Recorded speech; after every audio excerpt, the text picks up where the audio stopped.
Hi అండి, welcome to phases kitchen. ఈరోజు వీడియోలో ఒక ఇన్స్టెంట్ స్వీట్ని మీకు చేసి చూపించబోతున్నాను.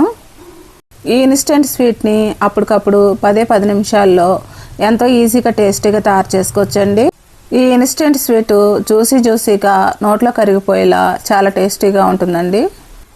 ఈ ఇన్స్టెంట్ స్వీట్ని ఏ విధంగా తయారు చేయాలో దీని ప్రాసెస్ ఏంటి వీడియోలోకి వెళ్ళి చూసేయండి. ముందుగా ఒక మిక్సీ జార్ తీసుకొని ఈ మిక్సీ జార్లో అరకప్పు వరకు గోధుమ రవ్వ వేసుకోవాలి. ఇప్పుడు ఈ గోధుమ రవ్వని మిక్సీ పట్టుకోవాలి. ఈ గోధుమ రవ్వని మరీ ఫైన్గా మిక్సీ పట్టుకోని అవసరం లేదండి. కొంచెం రవ్వగా ఉన్నా పర్వాలేదు, ఈ విధంగా ఉంటే సరిపోతుంది. ఇప్పుడు ఈ గోధుమ రవ్వని ఒక బౌల్లోకి ట్రాన్స్ఫర్ చేసుకోవాలి. ఇప్పుడు దీంట్లోనే అరకప్పు వరకు ఉప్మా రవ్వ వేసుకోవాలి. ఇప్పుడు ఈ 2 రవ్వల్ని కూడా పక్కన పెట్టేసుకొని ఇప్పుడు స్టవ్ మీద ఒక ప్యాన్ పెట్టుకొని ఈ ప్యాన్లో అరకప్పు వరకు షుగర్ వేసుకోవాలి. ఇప్పుడు దీంట్లోనే అరకప్పు వరకు మిల్క్ వేసుకోవాలి. ఇప్పుడు దీంట్లోనే అరకప్పు వరకు వాటర్ వేసుకోవాలి. ఇప్పుడు వీటిని అన్నింటినీ కూడా మొత్తం మిక్స్ అయ్యేటట్టు ఒకసారి బాగా కలుపుకోవాలి. ఇప్పుడు వీటిని అన్నింటినీ ఈ విధంగా బాగా కలుపుకున్న తర్వాత ఇప్పుడు దీంట్లోనే పావు కప్పు వరకు ఆయిల్ వేసుకోవాలి. ఈ ఆయిల్ కూడా ఇప్పుడు దీంట్లో మొత్తం మిక్స్ అయ్యేటట్టు ఒకసారి బాగా కలుపుకోవాలి. వీటిని అన్నింటినీ కూడా పొంగొచ్చేంత వరకు మరిగించుకోని అవసరం లేదండి, పంచదార కరిగితే సరిపోతుంది. ఇప్పుడు పంచదార కరిగిన తర్వాత స్టవ్ ఆఫ్ చేసేసుకొని ఈ షుగర్ మిల్క్ని మనం తీసుకున్న 2 రవ్వల్లో వేసుకొని కలుపుకోవాలండి. ఈ షుగర్ మిల్క్ని ఒకేసారి వేయకుండా ఎంత పడుతుందో చూసుకొని కొంచెం వేసుకొని ఈ రవ్వను కలుపుకోవాలండి. ఇప్పుడు ఈ విధంగా షుగర్ మిల్క్ని కొంచెం వేసుకొని ఈ 2 రవ్వల్ని కలుపుకున్న తర్వాత ఇప్పుడు దీని మీద మూత పెట్టుకొని 10 నిమిషాలు పక్కన పెట్టుకొని నాననివ్వాలి. ఇప్పుడు 10 నిమిషాలు అయిన తర్వాత మూత తీసి చూస్తే ఈ 2 రవ్వలు మనం వేసుకున్న షుగర్ మిల్క్ని పీల్చుకొని బాగా గట్టిపడిందండి. ఈ గట్టిపడిన రవ్వలో మిగిలి ఉన్న షుగర్ మిల్క్ని కొంచెం వేసుకొని ఈ రవ్వను కలుపుకోవాలండి.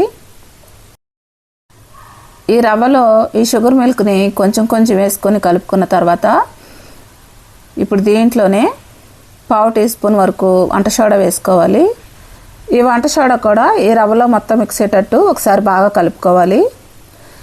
మనం కలుపుకున్న రవ్వ బ్యాటర్ కన్సిస్టెన్సీ ఈ విధంగా ఉండాలండి, ఈ విధంగా ఉంటే సరిపోతుంది.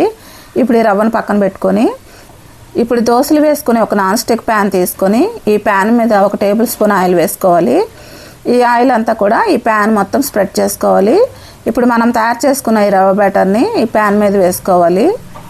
ఇప్పుడు ఈ రవ్వ బ్యాటర్ని ఈ ప్యాన్ అంతా కూడా సమానంగా స్ప్రెడ్ చేసుకోవాలి. ఈ రవ్వ బ్యాటర్ని సమానంగా స్ప్రెడ్ చేసుకున్న తర్వాత ప్యాన్ని 2-3 సార్లు ట్యాప్ చేసుకోవాలి. ఇప్పుడు ఈ స్వీట్ మీద మూత పెట్టుకొని ఈ స్వీట్ని స్టవ్ మీద పెట్టుకొని 15 నిమిషాలు లో ఫ్లేమ్లో కుక్ చేసుకోవాలి. ఇప్పుడు 15 నిమిషాలు అయిన తర్వాత మూత తీసి ఇప్పుడు మరలా రెండో వైపుకి టర్న్ చేసుకోవాలి. ఈ స్వీట్ చూసారు కదా ఎంత మంచి కలర్లోకి వచ్చి బాగా కుక్ అయింది. మరలా ఈ స్వీట్ని ఈ ప్యాన్ మీద వేసుకొని రెండో వైపు కూడా ఈ స్వీట్ని 5 నిమిషాలు లో ఫ్లేమ్లో కుక్ చేసుకోవాలి. ఈ స్వీట్ని హై ఫ్లేమ్లో కానీ మీడియం ఫ్లేమ్లో కానీ అసలు కుక్ చేసుకోకూడదండి, తొందరగా మాడిపోతుంది. అందువల్ల ఈ స్వీట్ని లో ఫ్లేమ్లో మాత్రమే కుక్ చేసుకోవాలి. ఇప్పుడు ఈ స్వీట్ 5 నిమిషాలు అయిన తర్వాత బాగా కుక్ అయిందండి. ఇప్పుడు ఈ స్వీట్ని పక్కన పెట్టేసుకొని ఇప్పుడు స్టవ్ మీద ఒక ప్యాన్ పెట్టుకొని ఈ ప్యాన్లో 1/2 కప్పు వరకు షుగర్ వేసుకోవాలి. ఇప్పుడు దీంట్లోనే 1/2 కప్పు వరకు వాటర్ వేసుకోవాలి.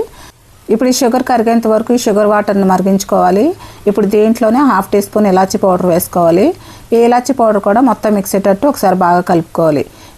ఇప్పుడు ఈ షుగర్ వాటర్ రెడీ అయిపోయిందండి. ఇప్పుడు స్టవ్ ఆఫ్ చేసేసుకొని ఈ షుగర్ వాటర్ని మనం రెడీ చేసుకునే ఈ స్వీట్ మీద ఈ షుగర్ వాటర్ని సగం వరకు వేసుకోవాలి. ఈ షుగర్ వాటర్ వేసిన వెంటనే ఈ స్వీట్ని పీసెస్గా కట్ చేసుకోవాలండి. ఎందుకంటే ఈ స్వీటు షుగర్ వాటర్ని పీల్చుకొని నాని ఉంటుంది కదా, వెంటనే పీసెస్గా కట్ అవుతాయండి. ఇప్పుడు మిగిలి ఉన్న షుగర్ వాటర్ని కూడా ఈ స్వీట్ మీద వేసుకోవాలి. ఇప్పుడు ఈ స్వీట్ మీద బాదం పప్పుని గార్నిషింగ్ చేసుకుంటే చూడటానికి ఎంతో బాగుంటుందండి. ఈ స్వీట్ని 10 నిమిషాలు రెస్ట్ ఇచ్చి ఈ స్వీట్ని సర్వ్ చేసుకోవడమేనండి. అంతేనండి, ఇన్స్టెంట్ స్వీట్ రెడీ అయిపోయింది. మరి ఎంతో ఈజీగా టేస్టీగా ఈ ఇన్స్టెంట్ స్వీట్ని తయారు చేయడం చూశారు కదా. మరి ఏదైనా స్వీట్ తినాలనిపించినప్పుడు అప్పటికప్పుడు 10 నిమిషాల్లో ఈ ఇన్స్టెంట్ స్వీట్ని ఎంతో ఈజీగా టేస్టీగా తయారు చేసుకోవచ్చండి. మరి ఎంతో టేస్టీగా ఉండే ఈ ఇన్స్టెంట్ స్వీట్ని మీరు కూడా ఇంట్లో ప్రిపేర్ చేసుకుని ఏ విధంగా వచ్చిందో నాకు కామెంట్ చేయండి. నా వీడియోస్ కనుక మీకు నచ్చినట్లయితే ఇప్పుడే సబ్స్క్రైబ్ చేసుకుని బెల్ ఐకాన్ ప్రెస్ చేయండి. మీ ఫ్రెండ్స్కి రిలేటివ్స్కి షేర్ చేయండి. Thanks for watching.